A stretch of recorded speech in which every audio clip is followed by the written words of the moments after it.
நாட்டுச்சாளம் செய்திகள் வாசிப்பது வாசுகி தாமோதரன். திருவாரூர் மாவட்டம் திருத்துறைப்பூண்டியில் உள்ள saint Antony matric higher secondary பள்ளியில் 8ஆம் வகுப்பு படிக்கும் மாணவி நிதர்சனாவை பள்ளியின் வகுப்பு ஆசிரியை மேகலா மற்றும் உடன் படிக்கும் மாணவிகள் சுபஸ்ரீ, அபர்ணா, சாக்ஷி, சேஷ்மதி, மோனிஷா இந்த 6 பேரும் என்னை அவமானப்படுத்தி தரக்குறைவாக பேசி நடந்து கொண்டு என்னை தற்கொலைக்கு தூண்டியது இவர்கள்தான் காரணம். இவர்கள் மீது போலீசார் FIR போட்டு ஜெயிலில் போடணும், இதுதான் என்னுடைய வேண்டுகோள் என வாக்குமூலம் எழுதி வைத்துவிட்டு திங்கட்கிழமை இரவு 12 மணிக்கு அந்த 8ஆம் வகுப்பு படிக்கும் மாணவி நிதர்சனா வீட்டிலே தந்தை உறங்கிக் கொண்டிருக்கும் வேளையில் தூக்குமாட்டி தற்கொலை செய்து கொண்டார்.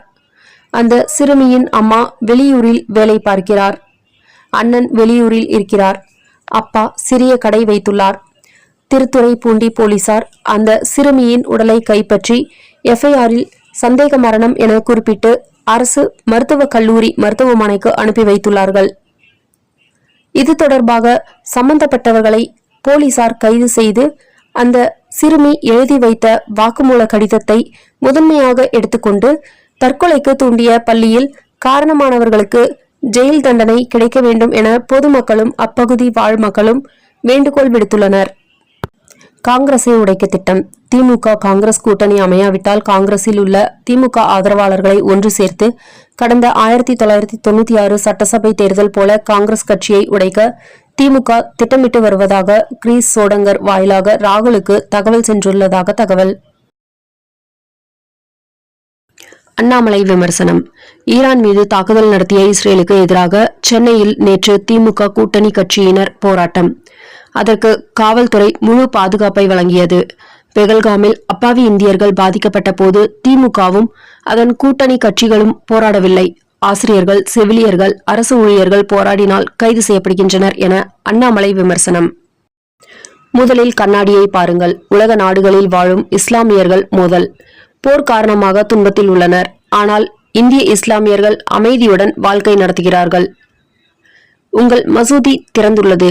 நீங்கள் எளிதாக தொழுகை செய்ய முடிகிறது. இதற்கு பெரும்பான்மை இந்துக்களின் சகிப்புத்தன்மையே காரணம். எனவே குற்றம் சாட்டுவதற்கு முன்பு கண்ணாடியை பாருங்கள். எனவே இந்தியாவிற்கு நன்றியுள்ளவர்களாக இருங்கள் என பிரபல ஊடகவியலாளர் ரூபிகா லியாகத் வேண்டுகோள். கலைஞரின் கனவு இல்லம் திட்டத்தின் கீழ் இலவச வீடுகளை தகுதியுள்ள வறுமை கோட்டிற்கு கீழே உள்ள பயனாளிகளுக்கு கொடுக்காமல் அரசு விதிமுறைகளை மீறி வார்டு மெம்பரின் மனைவி, சகோதரி, தந்தை, மகள், உடன் பிறந்த சகோதரர் என வசதியான தகுதியற்ற பயனாளிகளுக்கு கொடுக்கப்பட்டதை கண்டித்து 11 மணிக்கு காவல் கிணறு பஞ்சாயத்து தலைவர் இந்திரா சம்பு அவர்களிடம் பாதிக்கப்பட்ட மக்கள் முறையிட்டனர்.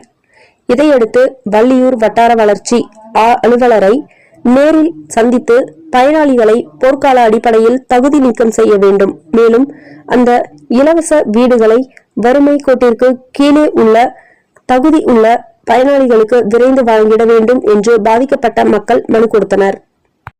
மாதம் தவறாமல் வெளிவரும் நாட்டுப்பற்றாளன் பத்திரிகையின் செய்தியாளராக பணிபுரிய விருப்பம் உள்ளவர்கள் கீழே உள்ள நிர்வாக அலைபேசி எண்களில் தொடர்பு கொள்ளலாம்.